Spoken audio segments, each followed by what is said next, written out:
પહેલાં તો તમામ દર્શકોને જય શ્રી રામ.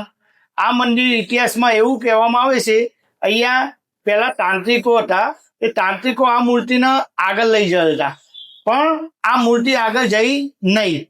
પછી અહીંયા 7 થી 8 ગાડા એ લોકો લાવ્યા, અને જે પણ ગાડામાં મૂર્તિ મેક તે ગાડું તૂટી જાય છે.